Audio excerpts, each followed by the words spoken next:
تحية كاريوكا الفنانة الجميلة والراقصة المعروفة اللي اتطردت من بيتها بالشبشب والعباية اللي عليها، واتمنعت تاخد أي شيء من مجوهراتها أو فلوسها، واضطرت إنها تنزل من سلم الخدم علشان محدش يشوفها. معقولة فنانة كبيرة زي تحية كاريوكا يحصل لها كده؟ دي كانت بتحيي حفلات لملوك ورؤساء دول. تحية كاريوكا حياتها فيها أسرار كتير كتير مننا ما يعرفهاش. أنا إيمي حمدي وهحكي لكم القصة من الأول. طب عملت إيه تحية كاريوكا لما حصل معاها كده؟ راحت أجرت أوضة بحمام على سطوح عمارة في العجوزة على أمل إن جوزها يرجع لعقله ويرجعها في يوم من الأيام، لكن اللي حصل عكس كده. جوزها اتجوز في شقتها وخلف بنت، واضطرت تحية كاريوكا إنها تتنازل عن شقتها اللي في الزمالك وبتطل على النيل لجوزها اللي عمل فيها كده، وده لسبب واحد إنه خلف بنت، وإنه ما كانش له مكان تاني يقعد فيه. اسمها الحقيقي بدوية تحية محمد علي، مواليد محافظة الإسماعيلية، وشهرتها تحية كاريوكا. وسر الاسم ده إن كان ليها رقصة شهيرة اسمها كاريوكا. تحية وهي عندها 18 سنة اختاروها إنها ترقص في حفلة للملك فاروق، وده كان نقلة كبيرة في حياتها الفنية، بترقص للملك فاروق، ووقتها أخدت 50 جنيه، وده كان مبلغ ضخم جدا لبنت لسه بتبتدي حياتها عندها 18 سنة. وفتحت تحية أول حساب بنكي ليها. تحية كانت جريئة جدا، تعرفوا لدرجة إيه؟ كانت في يوم بترقص في مالها ليلي، وبصت لقت من ضمن الناس اللي قاعدين الملك فاروق والحاشية بتاعته. تخيلوا تحية عملت إيه؟ خلصت رقصتها ونزلت قالت له: المكان ده ما يليقش بالملك فاروق، أكرم لك إنك تمشي. طب الملك فاروق كان رد فعله إيه؟ الملك فاروق فعلا قام مشي. بس كده بس كده. هي كانت بنت بلد وجريئة ومش بيهمها حد، وهنتأكد من الكلام ده لما نحكي باقي المواقف عنها. في الوقت ده كان الأمراء والنبلاء بيسهروا في الملهى الليلي، وكان أشهر ملهى ليلي وقتها بتاع بديعة مصابني، وتحية كانت بترقص هناك. وبعد ما خلصت رقصتها وماشية بين الترابيزات، لقيت واحد بيشدها من ايدها وبيقول لها: اقعدي هنا يا بنتي يا فلاحة. وتحية طبعا ما سكتتلوش، سحبت ايدها من ايده وشتمته. جريت عليها بديعة مصابني علشان تنقذ الموقف، وقالت لها: انتي مش عارفة ده مين؟ ده النبيل حسن، ابن الأميرة عين الحياة يا جهلة. قالت لها: وانا مالي، ان شاء الله يكون الحياة نفسها.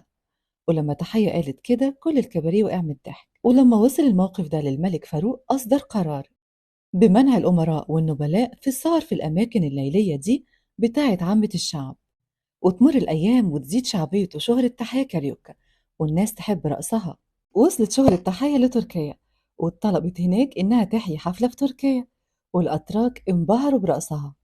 والرئيس التركي كمال أتاتورك طلب إنها ترقص له مخصوص، لكن تحية رفضت. طب ليه ترفض طلب زي ده؟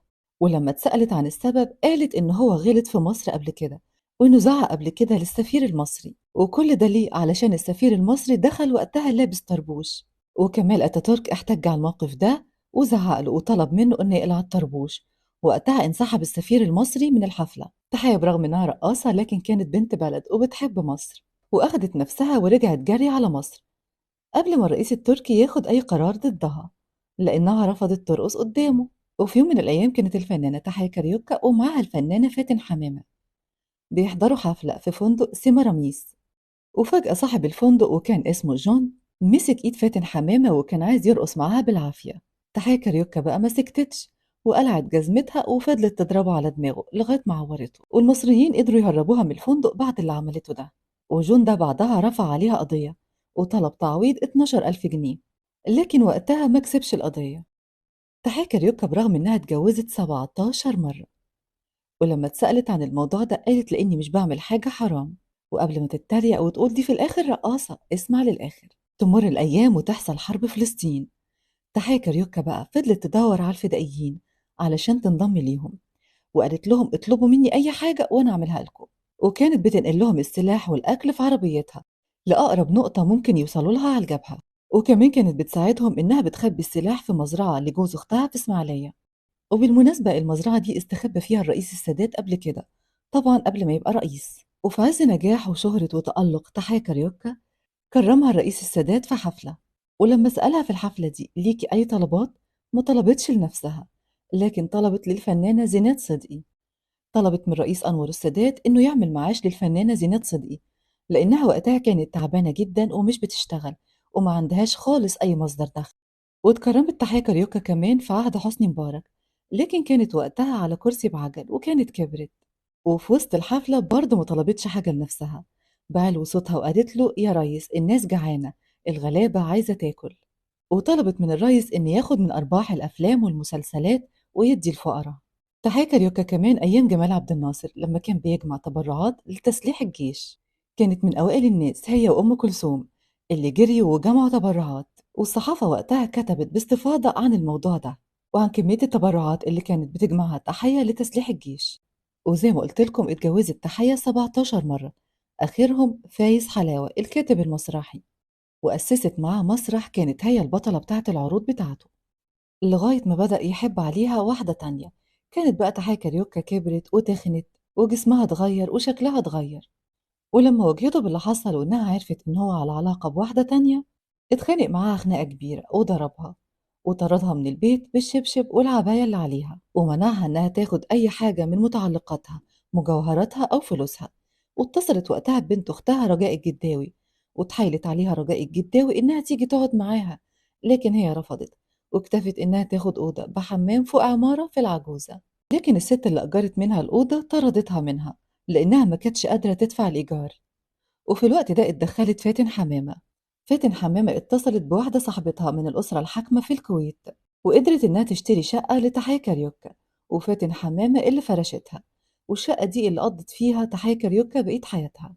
ولما اتدخل الشيخ الشعراوي علشان يرجع لتحية شقتها من فايز حلاوة، اتفاجئ بتحية كاريوكا بتقول له: أنا سبت له الشقة خلاص، لأنه دلوقتي متجوز وعنده بنت وما عندوش مكان تاني يعيش فيه. ووقتها الشيخ الشعراوي بشرها بقصر في الجنة. وتفتكر تحية لما ربنا جمعها أول مرة بالشيخ الشعراوي لما اعتزلت واتحجبت وقررت إنها تعمل عمرة وتزور الكعبة المشرفة، وهناك قابلت الشيخ الشعراوي بالصدفة وقالت له: أنا بقالي ساعة بنده عليك. ووقتها قال لها الشيخ الشعراوي: لو كنت سمعتك كنت جيتلك رأسا وليس رقصا. ووقتها بيدعي لها بالهداية وإن ربنا يثبتها. وفي نهاية أيامها حصل موقف بينها وبين رجاء الجداوي، وجابت لها رجاء الجداوي سيرة فايز حلاوة لما أخد منها مجوهراتها وفلوسها وشقتها وكل ما تملك. وقتها تحية كاريوكا قالت لها: يمكن ربنا عمل كده علشان لو فيهم قرش حرام يبقى ربنا طهرني منه.